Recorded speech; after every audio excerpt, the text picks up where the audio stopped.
we know that at the end, the war in Ukraine does not have a military solution. That war will be settled through a negotiation. And right now, we are the only country in the world that can be a catalyst for negotiation. If we forfeit that role, no one else can do it. That said, do I believe the president's patience is infinite? I do not. Patience not infinite. Trump may shift stance on Russia-Ukraine peace talks, Rubio warns. Xi Jinping calls for equal participation in Ukraine peace talks during meeting with German chancellor. And how Orban accuses Kyiv of election interference. Public message to Zelenskyy revealed. Latest news next. Leader Xi Jinping, at a meeting with German Chancellor Friedrich Merz in Beijing, stated that equal participation of all parties must be ensured in negotiations on peace in Ukraine. In this way, he hinted at the need to involve Europe in the peace process, according to a communique on the results of the talks between the leaders of China and Germany, the press service of China's Ministry of Foreign Affairs reported. During an exchange of views on Russia's war against Ukraine, Xi Jinping expressed China's principled position that the key to finding a solution lies in consistent dialogue and negotiations. It is important to ensure equal participation of all parties in the negotiation process and lay a solid foundation for peace, take into account the legitimate concerns of all parties, strengthen the will for peace, and create conditions for building a durable architecture of shared security.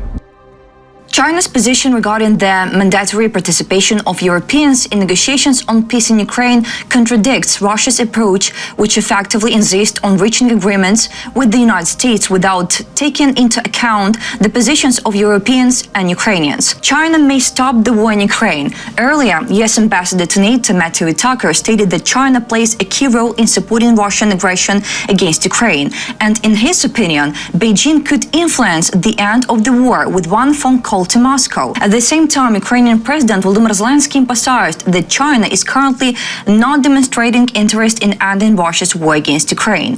China itself recently stated that it supports all efforts aimed at a peaceful settlement of the war in Ukraine and advocates for continued dialogue between the parties. Hungarian Prime Minister Viktor Orban sent an open letter to Ukrainian President Volodymyr Zelenskyy and accused Kyiv of influencing the upcoming elections, the Hungarian Prime Minister reported. For 4 years, you have been working to force Hungary into the war between your country and Russia. During this time, you have received support from Brussels and secured the backing of the Hungarian opposition. According to him, Ukraine, Brussels and the Hungarian opposition allegedly coordinate efforts to bring a pro-Ukrainian government to power in Hungary.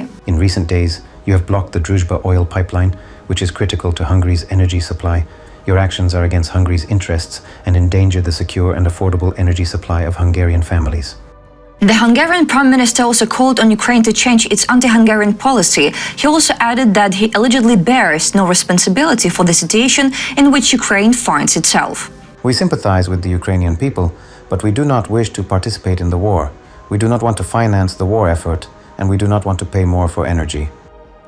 In conclusion, he also called to reopen the Druzhba oil pipeline and refrain from further attacks on Hungary's energy security. What preceded? Recently, the political crisis between Ukraine and Hungary has escalated again amid the situation with the Druzhba oil pipeline, which Moscow struck and made it impossible to supply energy resources to Hungary and Slovakia. At the same time, Orban is accusing Kyiv of unwillingness to restore the pipeline's operation, justifying this with political reasons. Zelenskyy, for his part, suggested that Orban negotiate an energy truce with Moscow if he has complaints about the situation that has developed. At the same time, despite the disputes, the Ukrainian side proposed a compromise to Hungary regarding the settlement of the situation with the Druzhba oil pipeline. The EU will no longer return to the issue of transferring frozen Russian assets to Ukraine, even despite Hungary's veto, states German Foreign Minister Johann Wadephul. This use has finally been resolved, Wadephul said at the joint press conference with Belgian Foreign Minister Maxime Prévost. At the same time, the German diplomat reminded that the European Union managed to find a very good backup instrument for Ukraine, a €90 billion loan. At the same time, time, he criticized Hungary's position, which is blocking the initiative for a loan to Ukraine.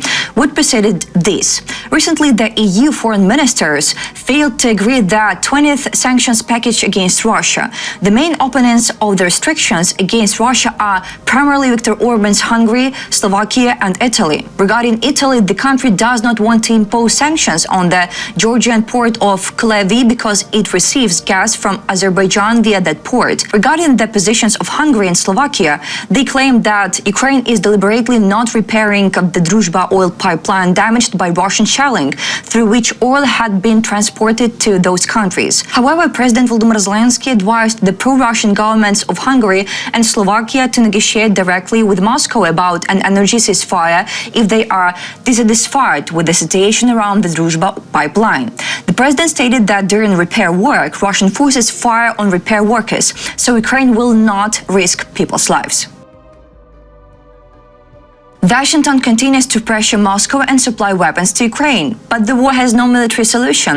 At the same time, the patience of US President Donald Trump on this matter is not limitless. US Secretary of State Marco Rubio said, according to the US State Department website. On the 4th anniversary of Russia's full-scale war against Ukraine, Secretary Rubio commented on the prospects for peace negotiations and Washington's position.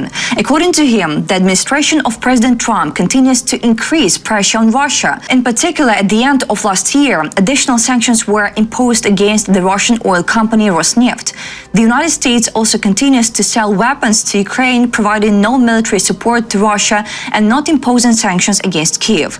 Rubio stressed that the United States is the only country that has managed to bring Russian and Ukrainian negotiators to the same table. He also claimed that no other party, including the United Nations or the European Union, is capable of fulfilling this role, since Russia is not even ready to talk with them. We know that at the end, the war in Ukraine does not have a military solution.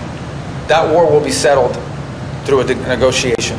And right now, we are the only country in the world that can be a catalyst for negotiation. If we forfeit that role, no one else can do it. That said, do I believe the president's patience is infinite? I do not. But I'm not going to forecast for you when that runs out or at what point he decides not to do it any longer. I can tell you, and I think you've heard him express, a deep frustration that this has not come to an end because he sees it as a completely stupid and senseless war. About Trump's position on negotiations, the US Secretary of State emphasized that the war has no military solution and will ultimately be ended through negotiations.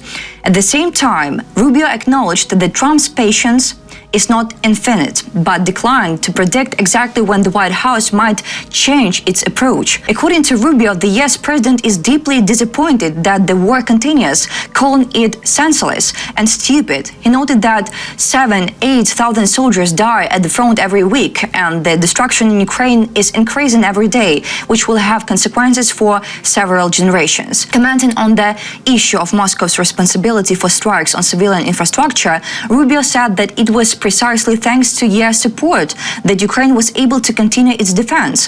He recalled American military aid, intelligence support, and sanctions against Russia. At the same time, the US Secretary of State admitted that despite some progress in negotiations, a number of issues remain very complex, and reaching a final agreement will require significant efforts. On February 26, peace talks between representatives of Ukraine and the United States are to take place in Geneva. President Volodymyr Zelenskyy expressed hope that after this dialogue, a meeting of leaders will follow.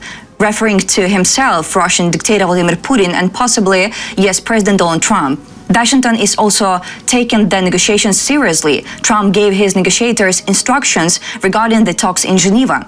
This refers to his son-in-law, Jared Kushner, and the US leader's special envoy, Steve Witkoff. President Volodymyr Zelenskyy said that Ukraine has won the war started by Russia because Moscow did not change Kyiv's course, did not change the flag, and did not occupy the country, according to an interview with the head of state for Fox News. Russia could not and can't occupy us. They didn't win. And for us, it's a victory. We defended our independence and freedom. We could.